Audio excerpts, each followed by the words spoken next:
this, I think I would like to say get on to our our today's discussion on the nature maths programming. This is an attempt to see these all these things like discrete things in a unified way, meaning that we basically look at the nature in a discrete manner, and also we study these maths from our school age to college, and also even higher education. So whenever we go for graduation and all, so we study this maths also in various modes, and also with the terminology in terms of the subjects. Also we come across the say kind of programming and all that. So this is an attempt to make us where connecting things in the sense, if I look at the objects in a discrete manner, I may not be able to come to a conclusion that what I have studied or what I know is nothing, none other than the what I'm right now doing or studying. Or, so this thing. So that's where. So this will basically help us connecting those things that I know already with those things that I'm looking at it, learning right now, and maybe I learn in future. So there is somewhere like no, so survey says that in case if somebody is able to connect those things that are already known to the things that are being studied or learned, will basically help them reduce their time, and also to help them say learn it much faster compared to many. So this is my overview of discussion today. So this is in a way not a monologue, it's a dialogue. So let us discuss. There can be difference of opinions, but then this is an attempt to put my opinion put forward. So primarily we will go through what is nature, maths, and programming in a discrete manner, and then try to interlink them, and also look at what how we can attempt to make no so a representation of the information around us that we see in our day-to-day life, and primarily from the say the nature.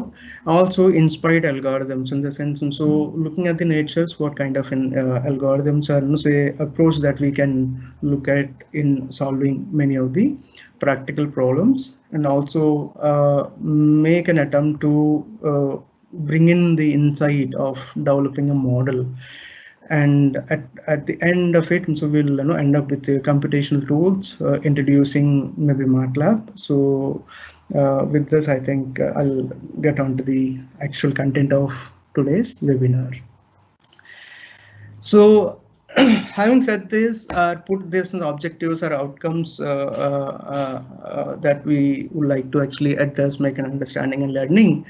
So what is nature, maths, and programming in a formal way? Is so nature is, so we know like so normally every one of us starting from a small month says baby to even age old person, everybody will basically see the nature, observe every second in our life like around the things around us. So it's basically a phenomena of the physical world, meaning that the factual things that we see around us, so which may include say plants, animals, landscapes, and other features and products of the earth. So having said this, that we may so get a question that whether humans are part of the nature or not. So humans are part of the nature, but the creations, the say man-made or human-made, like whatever human-made things are said to be in a conditionally not part of the nature otherwise. So nature is primarily the a physical phenomena around us, so that are happening in the world, which may be of dynamic in nature and static in nature, and so they change over say very long period of time. We may not be able to even see. That's where. So the nature in a nutshell is the physical world around us, are the facts about it. So having said that, like no, so we have, various things that we see like in plants, animals, landscapes, and all that, and so beautiful things. And the special thing about it that so whatever we see about the nature, we always like it. So why is that liking that always default happens to the human? Why? So at the same time, on a contrary, if at all, if I make something that may be pleased to people or maybe liked by the people or not, but then whenever we see something around the nature is always appreciated or liked by the humans. Why is that so? So that there must be some sort of so unknown secrets or no kind of creations that are existing or evolved. So next, looking at the so various patterns and structures in the nature, we see that so many things like so that's where say somewhere we our forefathers or so many people suggest us to go alone into a forest or into the field or into the trees or the jungle and all that, and so spend some time within like with ourselves.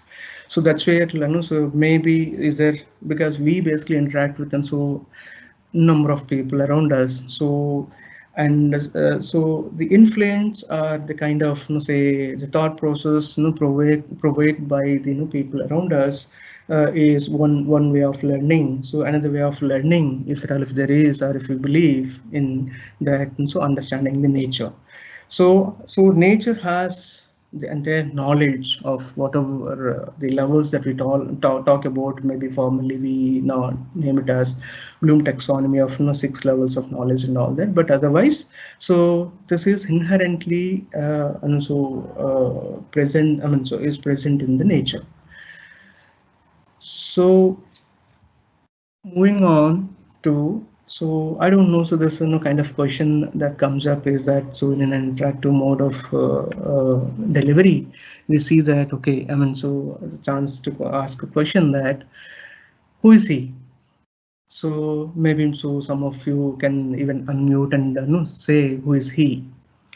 And have you come across him in the literature or something, or have you seen this number that 1.618034, or have you seen some sort of like some mathematical equation that is the future state of no f of n plus 1 is equals to current state, sum of the current state and the past state. So I don't know in case if some of you or any one of you come across who is he, maybe. So I mean, so unmute your mic and can say even.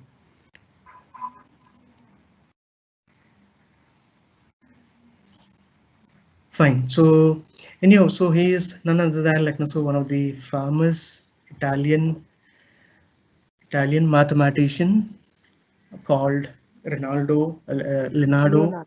Yeah, Leonardo. So Fibonacci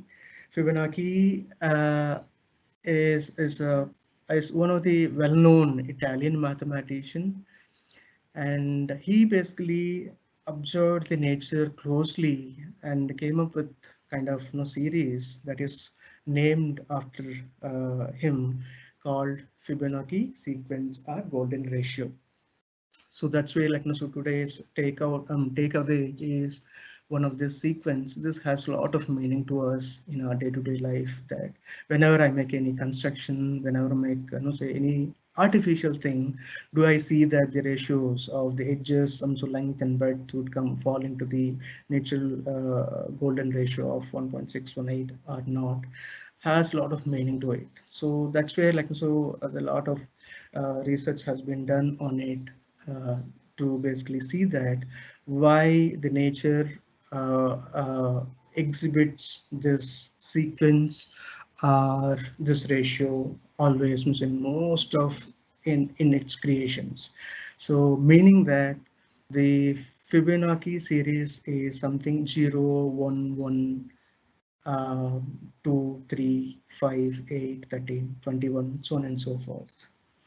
So I don't know. So most of you must have seen something like so when you look at say petals, small like say flowers.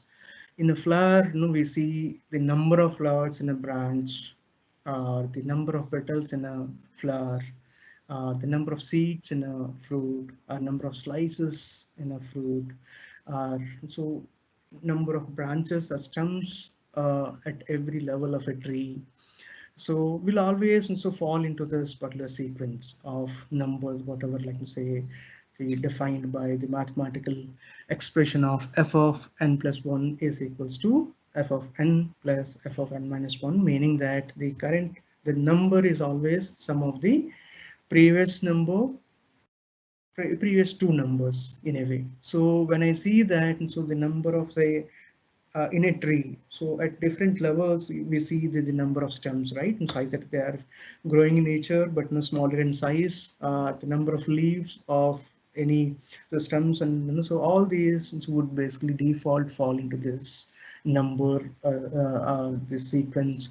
And if at all, if you take the ratio of the current number to the previous number, so this ratio default comes up to be always approximately 1.618. So this is what we call it as, or so people have called it as, is the golden ratio. So that's where we, I mean, the takeaway from this is that, do we see that the number of doors in a house, or the height of the house, or the structure that we make, the number of components in a system. So all these things also have a lot of significance to link with this particular sequence and see that whether that would basically fall into the category of stable artifacts that we create, or stable system that we create, or not. So moving further, like you say, anyhow, so this is a PPT converted into PDF. That's where we are unable to see some sort of small GIF or small videos that are put up in the form of images. So we do not see, for example, here in this pineapple that we see, say on a day-to-day life in a season, one of the seasonal fruit. So we can basically look at, so whenever you buy next time that, you just try to look at, so number of the patterns, observe the number of patterns, and also look at the number of so those patterns that are actually existing, and also the number of so leaves that are there at every level and all. So in almost 99.9% that this number will fall into the Fibonacci sequence number, one of the number in it. So moving further, so now observing the nature closely, at least so the trees around us, or animals around us, or the patterns around us, both dynamic and non-dynamic ones.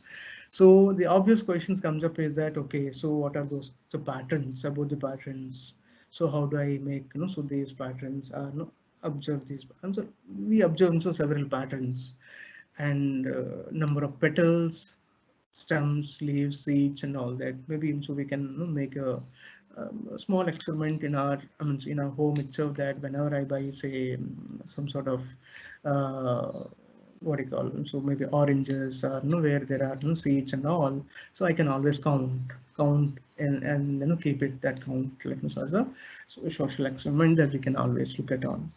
So is it terms of falling? Why is that? So one more example I can quote here is that, I don't know, most of us must have seen that the analog clock advertisement, if we look at it, is always set to 10 hours 10 minutes. The hours our needle is always on the 10 hours, and then say minutes needle is on the 10 minutes. Why is it so 10 10? So one of the reason behind it is that the portion of these, see the I mean, so what you call sector of the entire fetal, if you construct a circle around it, the portion that is covered by 10 10 above and below, if you look at the ratio of it is, so that ratio is exactly same as of the golden ratio. So that's where we see that who are like have an understanding, so would basically try to create things which are close to this nature identical, or nature exhibiting characters, or say features or products, would basically say sustain for long, or say stability, and in many aspects. So similarly, like, color combinations, we see different color combinations. Even so, these days we basically look at those color combinations and come back and then try to make our own combinations and landscapes, so which are formed maybe because of the continuous dynamics that are, are nature. And fall of objects, that is what we call it as. And so some of the one of the Russian scientist, Voronoi, so basically George Voronoi, quantified this orderly fall of objects. So any of that, I think, have put it as another takeaway in other so following slides. So fall of objects, we see that any structure that we see are, they are well organized and, say, properly put up, so as if something like, so as a person has done it, some sort of by following a mathematical model of some sort of, say, nearest neighborhood, shortest distance path and all that. But so, and this is something like, so the other way around, in the sense that we basically, obtain those formulations by observing these orderly fall of the objects of the nature, and also dynamics of the flying objects. So like, so we look at, say, the birds, how do they fly, and how they basically, the learning of it, how they, learn it. So there's a lot of learn, so that, so thanks to the National Geo channel, various channels that are available are bringing this nature close to the humanity or humans. So which otherwise is, difficult for us to go close and, observe the things for our day-to-day life learning, and movements, and also changes and sounds, various sounds from various natural sources. And again, so living and non-living things, so, and they survive for decades together, centuries together, and whatnot. So we exactly never know, like, when this, and so entire nature basically, came into existence. So likewise, many more questions that come up. That's where the, so we basically have to actually question ourselves, in the sense, and so what I can basically learn from the nature. So when I observe something like, so what I can learn from it, so what kind of observation that I make. So moving on from these, so obvious questions, that how do we quantify these observations? Yes, so me, the human is the one who will basically, why we need to basically, so address at all, like, so learning, making models, or making any, systems and all that, is basically for the benefit of the humankind. But for the benefit of the humankind, in the sense, so it should basically help us in any manner. That's where, our end goal of learning, making, and all these things is to make anything that will benefit us. So that way, how do we quantify these observations? How do we quantify these observations? And in other sense, and in other words, how do we acquire the knowledge that is existing of all levels, whatever, like, so much later, that we basically, formally defined as, so 6 levels of knowledge: remembrance, understanding, apply, innovate, create, so many. So but otherwise, this is a formal definition that we made. Otherwise these entire levels of knowledge is in fact existing in the nature. So how do we quantify these observations? So I mean, all of us are aware that we have 5 plus 5 senses. Like, so totally there are 10 indriyas. So senses in Hindi, it's called, or Sanskrit is called 5 jnanendriyas, and 5 what do you call karmendriyas. So which are called like 5 senses, which, help us acquire the information around us, acquire, say, what is going on around us. So, and also after acquisition, to act upon, so another 5 karmendriyas, or say senses of action, would basically help us. So I basically, name them as sensor and actuator in a scientific manner, in the sense. And so what we study in our day-to-day life, that sensor is a something, a device, or, transducer or something. So we, a material that will undergo kind of material property change whenever a particular material is exposed to a particular environment. So that means that's what we basically study, no, say normally in our books, no, in our day-to-day life of no, either schools or colleges, no, so in a higher education as well. So, but then, so what are those sensors and actuators that we have? So actuators are the ones that, so once I know that yes, something is falling on me, then how do I act upon? So that's where to act upon so we have five Karmendriyas, which are like no senses of action. So we know five senses are like no say taste, tongue, vision, listening, smell, and so these are five. And what are those five actions of senses of action? Those hands, speak, walk, right? And then reproductive systems and excretion. So these are the five. So that's where we say that. So okay, yes. So acquisition is one level of an understanding, and then so how do we act back based on the say observations or the acquisition of the knowledge or information is what basically we see that how do we coordinate between these five senses and the other senses of action. So I call them as sensors and actuators. We know sensors and actuators. Sensors are the ones responsible for understanding the environment, physical phenomena, or otherwise it is information of the physical world around us, and process it, because sensors are basically the so I myself is a system. So sensor basically senses information and gets processed and then say act upon. So those acting upon are the actuators.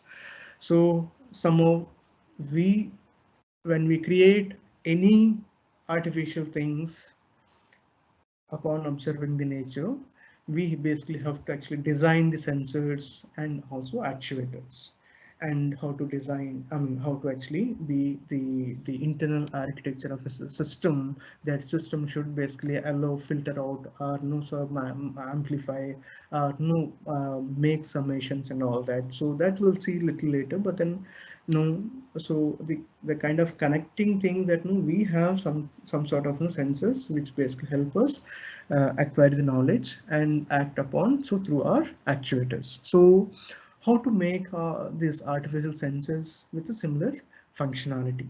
That's where we will basically help us attempting making a model. So real-time model or something like a prototype model. So but before that, and so I need to quantify them. Otherwise, without quantification, I won't be able to come out with exact specification of those components that are required to make any such artificial sensors or kind of sensors, actuators, and systems. Then, so at this moment of time, so do we see any need for maths? Yes, so as long as so whether so as long as I'm in say Stone Age or in something where I do not require to make any things of myself, yes, so I observe and act upon, observe and can act upon may be sufficient for me to not to have any need of maths.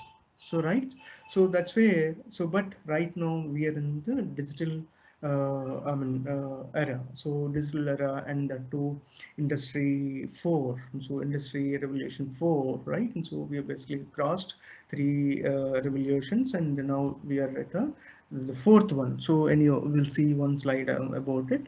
So do we see any need for maths? Do we see any need for maths? And if so, what is that need? So I mean, thinking that this maths would basically help us in what way? So let's move forward. Like so, maybe I think some of the GIFs may not work here is because this PPT is converted into PDF and being played now. So otherwise, these figures are pictures are of no GIFs. Right. So what is maths? Formally, maths, what we have studied, like so as a dictionary definition of maths is study of quantities, shapes, patterns, change, and things that are around, right? So study of quantities, shapes, pattern, and change and all. So now with this, I would like to introduce one more takeaway is Voronoi diagram. So this was proposed by well-known Russian mathematician called George Voronoi would so basically proposed how the nature uh, takes care of, I mean, arranging the objects, cell structures. So, for example, if I basically say take out any cross-section view and look at any cross-section view of say skin or anything, earth or say um, all these cells are so tightly arranged, and there is also maths to it in the sense. So if I so any plane, if I make them into the regions, so every region is denoted by a point or seeds or control points. So these dots would basically control or takes care of the region specified around it, and that would basically meet the condition of nearest neighborhood. So that dot is the one, like, so this will basically help us in many ways in our science and technology also. So in analyzing the cell structures of various bodies and all. So that way spirals, I think we are unable to see this thing. So the another say pattern that we see in the nature, that so some of those spirals, like, so why they basically say when there are trees which are actually straight and so grow straight and all, and we also see some sort of creepers say would basically spiral in nature. So it's again, so the takeaway from this is that the kind of strength it basically gives is tremendous in this. So it's very strengthy and also gets accommodated in a less space. It occupies less so space if something is put up in a spiral nature. And another example, the best example is fractals. So fractals are those, I mean, multiplication of the same objects having similar shapes. So shape as such so would not basically gets changed, but then they will get multiplied. So I mean, so kind of viruses that we have, so they basically get multiplied. So having said that, so if I take up so one such shape or structure, and then if I make a study, then I'll be able to make some sort of understanding of entire population. So that's where so fractals is one of the best example, and is again this way of analysis used in our day-to-day life of science and engineering. So in other words, the study of quantity, shapes, pattern, and change is with respect to the nature. What I see that, so how do I quantify? How do I basically quantify the shape of it, or pattern or change? The same thing what we study is I mean in terms of, like say, some of the subjects we study, like from the school age to college and even graduation and higher ups, right? So that's where is a number theory, algebra, geometry, calculus. So one part in a discrete manner, we know what is number theory. We know, I mean, if not so entire understanding of it, but at least so elementary understanding is, so every one of us do have that, algebra, geometry, calculus, right? So that's where, so the kind of connecting link of the maths, looking at the nature do have these all features of the products, and then to quantify those we require some sort of tool. So that's where the mathematics or maths would basically help us to basically quantify them for the purpose of making any formulations or the models which may be useful for applying or using them in our day-to-day life. So that way, the study of quantities is nothing but number system. So number theory of various numbers, real numbers, imaginary numbers, complex numbers, and so on. So many more as set theory we have. So algebra that we study. So that's where I mean there is no formal satisfied definition of mathematics, but then it's basically a study of these all so subjects of number theory, algebra, geometry, calculus, and so on and so forth. So now the same formulations, when they are used or applied for the real life problems, we call it as an applied maths. That's where we basically see a subject in our, say, graduation, like engineering. So higher engineering mathematics or applied mathematics. So applied mathematics talks about primarily the application of those formulations or the principles that are laid out in terms of those branches of number theory, algebra, geometry, calculus. Otherwise, these things we study in our lower classes. So that's where the applied sense of mathematics is primarily to see that these formulations are used for real-time applications. Yes, and so moving on to the third component of today's webinar is the programming. So nature, maths, and programming. So normally the programming is what? So set of instructions that are fed to the machine, right, to basically do a particular task. So set of instructions. So I mean, fed to the machine in the sense machine understandable instructions, which are basically feed so written into and to perform a particular task. So why do we require programming at all? So have we, so initially if at all, if I'm there so way back in the Stone Age kind of thing, so I may not require any programming at all. What's the use of programming? What's the use of mathematics?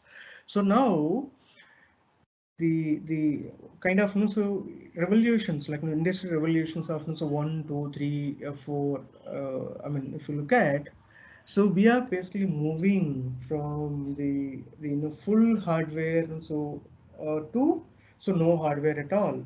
No hardware at all, meaning that in a software perspective, so initially the industry revelation one, if you look at just machines, so maybe mostly manual machines need to be operated, and they do not have any such sort of programs to be written on. So whatever like we move okay, so whatever will basically so what mechanization or machines are basically which are of mechanically or operated ones.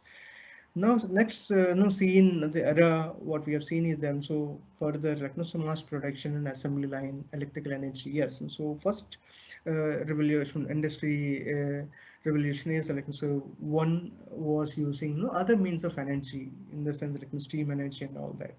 So I mean there is a timeline also for all these and so four industry revolutions, but primarily to look at the purpose of why we need to have a programming and how important is the human arts in terms of I mean so spending those, and then can we basically make use of some sort of advanced thought process, like and so can we make machine to do our things in our absence is the thought process to move forward. So that way industry revolution 2 basically so came up somewhere in the year say 1870 to basically say have more production and also use of electrical energy. Moving on to somewhere in 1969-70, the automation took over. Automation, so that so most of us are aware of, at least. So in the sense like we have studied automation even till today. We see that so how to automate the so many of the processes, like in the sense, so most of the things like so can we automate like automating the things. And then right now what is happening is that just not automation, but then can I in fact so interact with machines remotely, right? So cyber physical systems, internet of things, our industry internet of things and networks are the say primary components of today's the industry 4.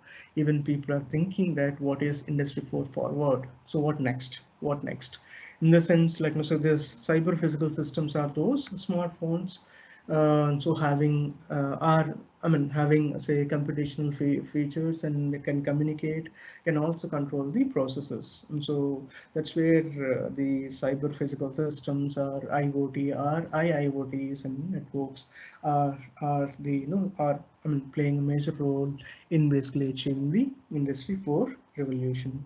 Now even people are thinking of Industry 4 forward. Now, in this, so now how, I mean, see, the number of hours available to us is so 24/7 only, 24 hours in a day. But then, like, so the our productivity, how do I improve? So when I have to count, objects which are coming, falling, or some sort of, so yes, so I can count on, keep counting, right? So count 1, 2, 3, 4, 5, and so on and so forth. But then, like, so if at all, if I need to, do something more so important or so much more than just simply counting, so to make use of the human arts, yes, so we need to basically, I mean, so need to think of replacing us with sort of machine instructed to do a repetitive task. So that's where the programming in today's the same plays an important role, and that so irrespective branch of science or engineering and any field of vertical even arts and anything, that every graduate or every school kid or graduate is required to know what is programming. So programming basics are required to be known. So irrespective of the platform in which the programming instructions are implemented, so that can be picked up anyway. So looking at the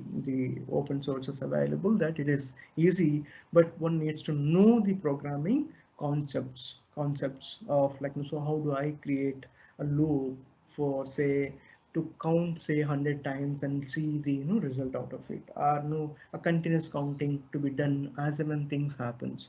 And when I mean, how do I basically put a case? So case in the sense, whenever this occurs, so this happens, then something else has to be triggered. And so likewise, so the programming plays an important role in fact basically making the things that are automatic, and keep doing the same task over and over,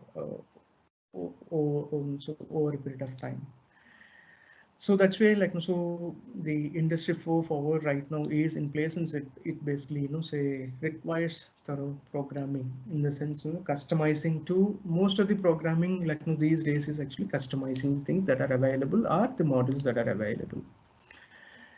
So looking at these three, I mean, so we just briefly looked at what is nature and its features, objects, and products, are what of those all things that are possible. And when we basically look at it, and the maths and programming.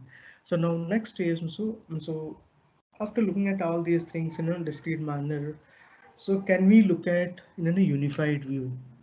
Like, can we basically look at in a unified view in the sense that, so when I look at the nature, so I mean, so I mean, then and there, can I think of, say, writing an equation, or think like, say, yes, so how many dimensions are the variables that are required to represent the information, if at all, if I want to make, no, can I make an observation that, and so how something is moving, so how do I basically quantify it? So nature is no way different from the maths, and math is also no way different from the programming. So nature gets us motivation to come up the come up with the so various, I mean, so algorithms or say informations, and this information can be represented in an understandable form by using equations. That's where, like, maths will help us. And ultimately, can I convert these equations into programmable level? So can I basically, so I have an algorithm, I have a small equation, for example, generation of Fibonacci sequence. So I can keep writing, like, so I can keep writing, but then can I write a small program to generate this, say, some sort of, like, so Fibonacci series?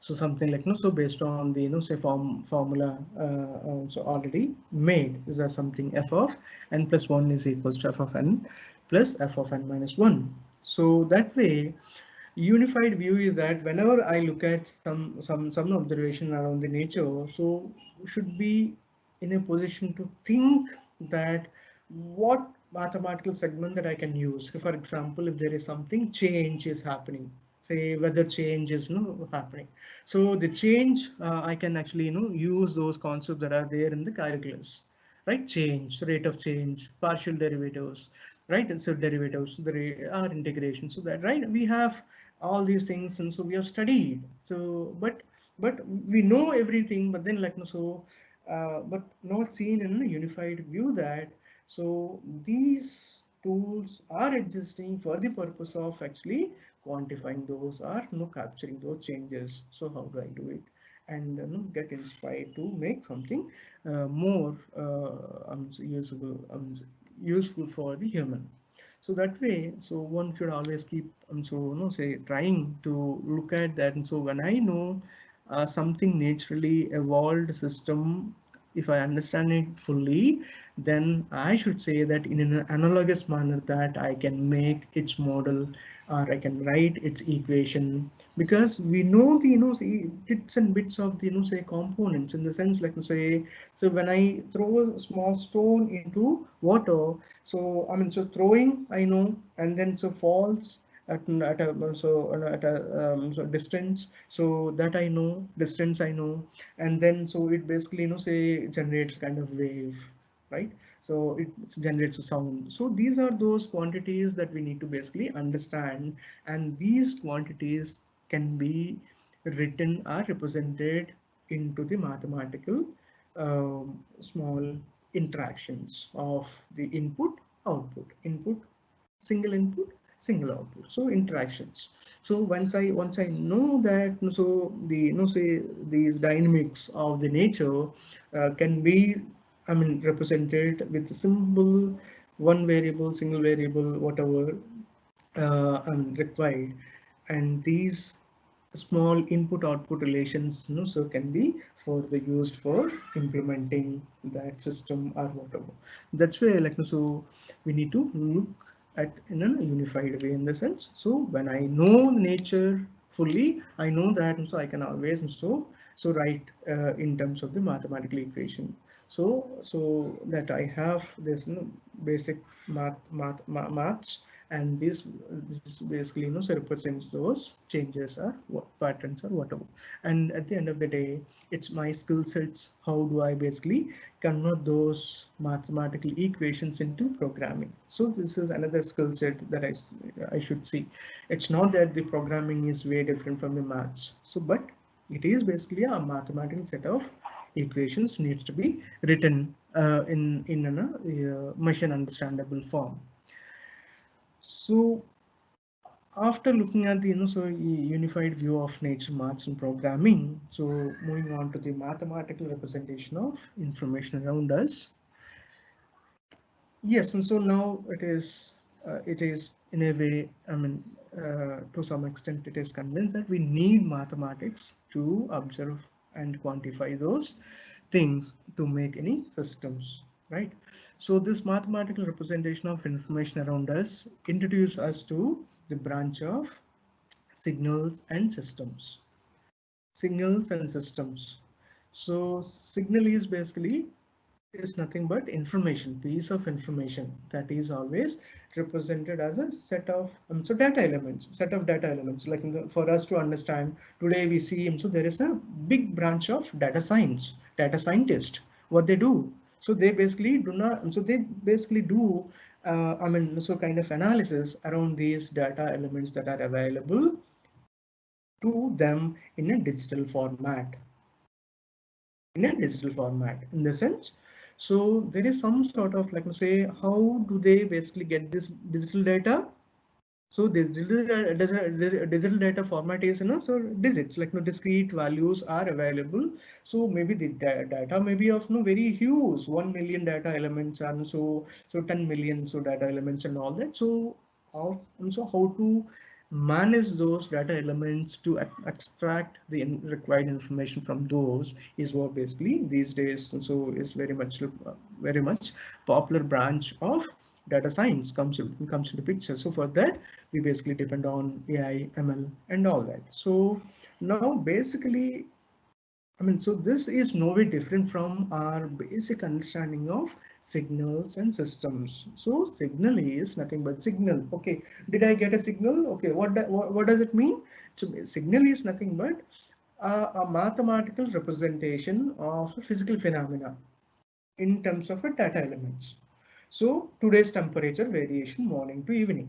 So every 1 hour I capture the temperature. So okay, in the morning say 6 a.m. So 7 a.m., 9 a.m. So 8 a.m., 9 a.m. So for every 1 hour, if I capture these data elements and if I make say 12 hours of a day or not 24 hours once, so I have a set of data elements, right? 24 data elements put up. So if the same data elements and so temperature values measured over say 10 years, so the data size would basically grow up to that big. But now the one challenge lies in this. The challenge lies in this is that we are in the era of digital gadgets, digital world, right? So everything is always seen in terms of ones and zero, because all our instruments or gadgets that we basically surrounded by, without which so we won't be able to, are some sort of so our dependency is more, so that on these digital gadgets, that these gadgets do understand only the data which are represented in terms of ones and zero. So that means that the digital data is required to be. So but on the contrary, if I look at so things around us, they are basically continuous in nature. Continuous in nature. So wind is flowing and weather is changing, tree is growing, the water is flowing, and then animals are actually jumping. So all these, if you like, if I look at so at the nature, so these can be represented so mathematically using a continuous variable called time, most of the time default variable. So right, slowly we are now moving on to our so well-known terminology of variables, continuous variable, discrete mathematics, kind of so on and so forth, right? So function of one variable, function of two variables, all these things actually so little so say further to take up the things and so an analysis and all, right? But what we need to understand is that the things that we see around us or look at the nature is always there is a function, continuous function of time, or some other variable, right? But default is always continuous. So then how do I convert that continuous information, which is otherwise we call it as a signal? So this continuous information representing a particular physical phenomena, right, is what is called a signal, that x of t. So formally we can write it as using a variable, say x of t. How do I convert that x of t, which is continuous in nature, to discrete or digital mode or digital data? So continuous data, digital data. So here, as I said, so sensors, right? So sensors are responsible for acquiring, meaning that it's simply a material, any material. Even if I myself so exposed to a particular sunlight, then I will be able to say sense and see, right? Similarly, whenever a particular material is exposed to environment, then that particular material properties changes maybe in a physical or so whatever, like internal say structure wise or whatever. So these material properties change is proportional to the variation of the surroundings.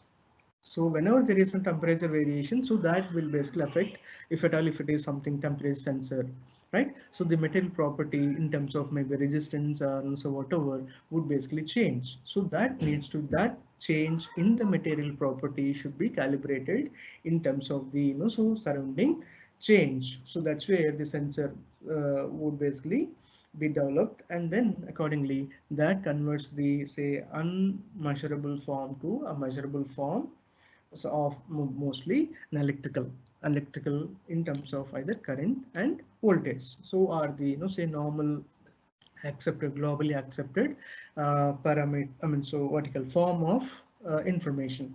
So this information is continuous in nature. So by digitizing, the process called digitizing is basically, I need to take the, samples. Okay, so I take, say I have a data, continuous data, but I take only samples, because the computational capabilities or the storage capabilities are not sufficient for us to again create one more nature, in the sense.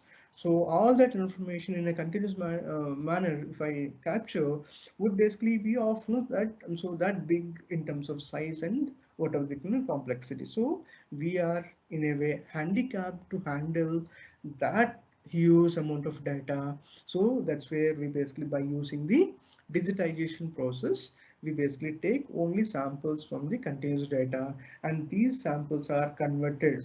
So these samples are like, say temperature is 20, say 8 degrees centigrade today. So that 28 degrees, so decimal number, so can be converted into binary number of, say 1 and zeros. So that we basically have studied in our lower classes, right? So conversion of from, so base 8 to 10, base 10, or base 10 to, say, base 2, so 1 to 1, that conversion is possible. So finally these acquired samples, the samples are acquired from the continuous data, and these acquired samples are digitized, and this digital data is available in the form of arrays. Array. So the array terminology we may have, I think, come across. So we basically come across during the programming. So when I write a programming, so access that array, access this array, store this array, so modify this array. So that's where, as long as we are within the system, we end up in basically working around the data elements, data only, right? So this data is basically the representation of the physical phenomena, so acquired through a digitization process, so using sampling theorem. So here the Nyquist sampling theorem, maybe most, some of you so must have studied in case of your, so in our graduation and all. Sampling theorem was something proposed by Nyquist, would basically play a major role, that when I take a continuous variable or continuous information is acquired using, so say just acquired and reconstructed whenever it is possible back, to get that continuous information using those acquired samples only, I should not lose, right? So that way, formally, signal will have three attributes. Our signal can be defined using three parameters. What are those? Amplitude, frequency, and phase. So amplitude and phase are not that critical for us to obtain our I mean work around, but the loss of frequency information is something cannot be so compromised, in the sense that we cannot so afford to lose the frequency information. So when I take only the samples, so do I say, for example, say today's temperature, like so entire day temperature, by looking at only morning temperature alone or evening temperature alone, taking the average of these two, I won't be able to truly represent the day's temperature, right? So that way, or say Pune temperature to be acquired for that matter. So Pune acquired temperature can be acquired. I mean, it is not possible that so I measure temperature only in my locality and say that this is what is the Pune temperature. So it may not be a good fit at all. So that way, we need to basically acquire those minimum number of samples from the continuous data to basically so see that continuous information is represented properly. So that's where we see that this data is always in the form of array. So these data we basically represent, so write, so using variables. Now what about dimensionality? So dimensionality, right? So how complex, see for example, I hear something, or no temperature variation, or humidity variation, or something. So it's a one-dimensional data. So, but when I look at an image, so it's a two-dimensional. When I look at something like so video or something, say still do my two-dimensional, but so have third dimension of color image. So one more is space. So that way, dimension. So maybe in a nutshell, when I have a data element somewhere, so some 20, if I say, so does it make any sense at all? No, because no, so from 20 number, I won't be able to say anything unless I have 20 such parameters saying that this is then also 20 sample values are 20 measurements of the temperature of a day. So then I can say that yes, so time over a period of time, we measured say 20 values of temperature. So this is one dimensional data. Or otherwise single data element is of zero dimensionality and which doesn't basically get us any information. But one dimensional data, if I put them so in an orderly form, gets us a line, straight line, for example, straight line or maybe some sort of variation. So that's where the one dimensional data, I mean, the dimensionality perspective. So one needs to understand this. So a straight line, right? Data elements put up in a particular direction. The direction is basically over every hour. So time is the default variable. So the temperature T of time is what is actually one dimensional data. Now 100 such line, straight line, one dimensional data. So 100 such lines, if I put one after the other, gets us a plane or surface, right? Plane. So on that plane, so coordinates, right? X and Y are required to basically, so reach out to any pixel of that plane, right? So this is actually two-dimensional. Now, when I keep 100 such planes, one above the other, would basically get us a cuboid, right?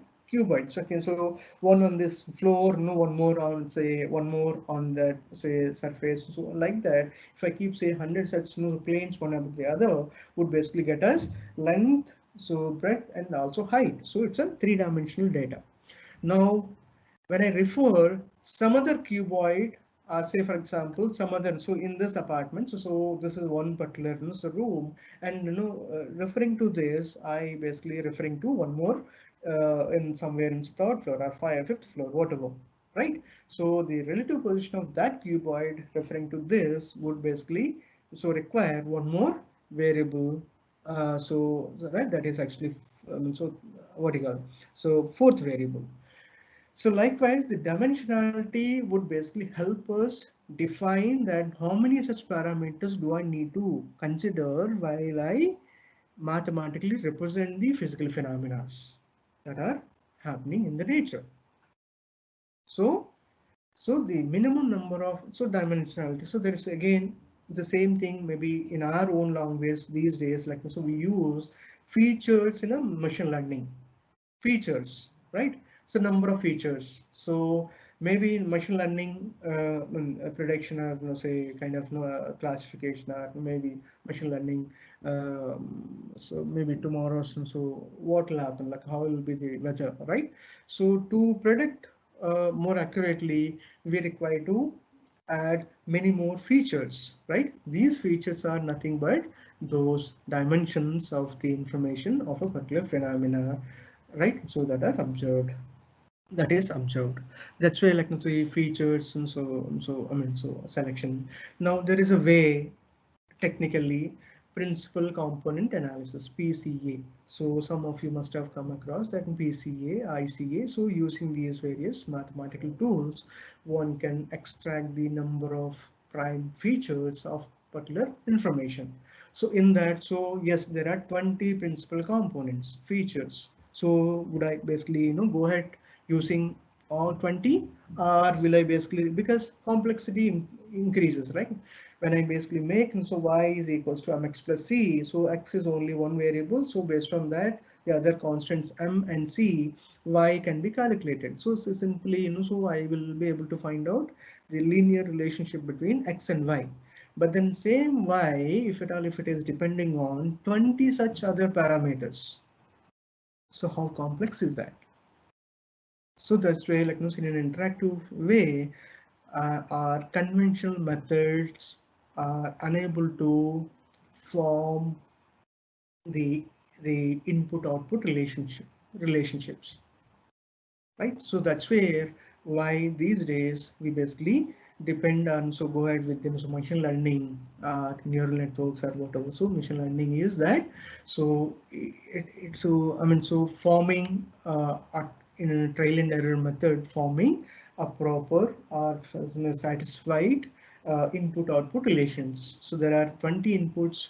So what I could see somewhere, I think, so in a recent FDP I came across that Google has, I think, 140 uh, billion parameters or features are inputs to a particular model. So just imagine 140 billions. Now they are even targeting for so trillions of such inputs. So how complex is that? See, we are talking about single variable, single input and single output. So y is equals to y is equals to mx plus c. But then the physical problems are not that easy to basically come out with some sort of mathematical representation that this parameter is purely function of only this particular one parameter or two parameters. So today's temperature variation. So there can be n number of so causes, no say also causes for the temperature variation, right? That's where the use of mathematics in representing the information comes into our rescue in basically formulating the models for the purpose of estimation or prediction or classification. Anyway, this is what, like, the basics that we know, but then in reality the complexity is much higher. That's where we should never forget about that. So when I attempt making a model for something, so this has to be robust, that it has to incorporate all those features required. So accordingly, I need to make a feature database. So feature database, that's where so data scientists, what they do, they basically take data set for training a model, and what are their targets if it is in a supervised learning. And then once model is trained, then the model now can basically estimate a particular value as and when there is any inputs. All those set of inputs are provided, a fresh set of inputs are provided, so it can basically gives us a estimated output or classified output. Yeah, so in line with that, like, so we have something like, so I think we spoke about the Fibonacci series, right? So Leonardo Fibonacci, it's Italian mathematician. So one interesting fact is that he is the person who actively introduced our Indo-Arabic Indo-Arabic number systems, so mathematical number systems, which was developed way back in so between say first and fourth centuries, to the Western world, to the Western world. So basically, he is a person, say, belonging to the 11th century. So that's where when during the same period, there was an attempt from the Indian mathematicians that approximation of sine and cosine. Approximation sine and cosine is relevant to discuss here. Is that we live in a world which is actually time related. I see everything with reference to time only. So now what after say 1 hour what? So after 2 hours, and so like that we see refer default anything everything for it. I mean, so as a time, but we require also an understanding of frequency. That so the frequency definition is that the number of such occurrences over one second, the number of occurrences. So such is the frequency buzz, frequency of this. So that way, while in the time domain, so in order to quantify this frequency, I need to wait of that much of time. So it is something so difficult for us all the time. So we need to have some sort of tools would basically get us the quantification about the frequency. So frequency is one of the prime attribute of the information. So without frequency, because every material is function of frequency in the sense, and so what all frequencies that we can hear, so audible range of frequencies. So my phone can actually so so is being operated over a band of frequencies. So like that, and so almost anything that is basically is function of the frequency. So there is an important so us to also look at how do I quantify the frequency of any information of a nature or for the matter anything, right? So that's where we have the sine and cosine as a vertical. So the base components using which we can basically quantify the frequencies. That's where the Fourier proposed Fourier basically came up with the say representation of any arbitrary information. Any arbitrary information can always be represented as a weighted sum of sine and cosine components. I'm repeating. So any information which is in a arbitrary in the form, arbitrary nature, that so maybe I have so data elements, so a discrete data elements, but then can I basically represent this data elements as a weighted sum of sine and cosine is because we have full understanding about the sine, its amplitude, phase and frequency, because every sine component that we hear, right, tone generation, right, when I press on the keyboard so on the phone whatever, we see that so every keyboard so do generate different tone, so meaning that different tone is nothing but different frequency. So that is where so that so sine, every sine component, that is a sine omega t plus 5 is a basic representation, mathematical representation of the sine with an amplitude of a sine omega. Omega is angular frequency, so can have a relation with linear frequency as 2 pi f, where f is a linear frequency, plus 5. Phi is nothing but delay. Phi is actually a relative position of one waveform from the other, or one object relative position of one object from the other. So it's a delay. So that can be manipulated, that can be in so comfortably can be worked around, but the frequency is important. So that way, and so way back in the 4th century itself, that and so we have worked on some sort of approximating these sines and cosines. So later on Fourier came up, and then so applied these sine cosine components for representing the unknown information into known form, so that and so we will have a complete understanding about it. Yes, so moving further on to the nature-inspired algorithms. Having said that, and so the maths will help us representing the continuous information into equations, and then that can be digitized and fed into, so that digital data can be fed into the computer or whatever the model or anything.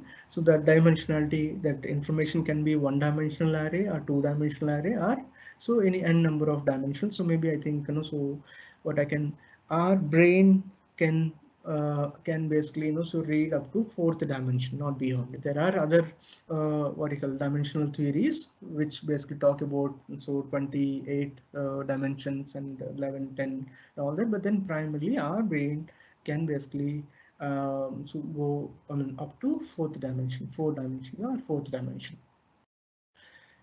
So back to this nature inspired algorithm. So fundamentally we know what is algorithm. So the algorithm is a set of instructions similar to program, but so these are only instructions. So implementable form. When you write the same algorithm or equations into already a commands of a particular programming language is a program. But otherwise, a program before writing into so using any so instructions, right? Machine understandable instructions. So that set of procedural rules or logics put together to solve a particular task or problem is what is called as an algorithm that we know, because these days when thanks to the CBSE curriculum that the kids are being introduced with these computer literature programming and all that way, so way back, so starting from even 5th 6th standard itself. So that way even now, even in the 7th standard, what I see that there is something introduction to the Python, whereas I mean our current graduates are learning now. Sorry. So that way algorithm is simple logical steps to perform a particular task. And one thing that if we realize that our entire day, so every moment of our life, right, so need to basically predict or classify. If you have any queries, you can mail it to us, or you can write to us or through our website, and I'm sure Mohan sir would be happy to revert.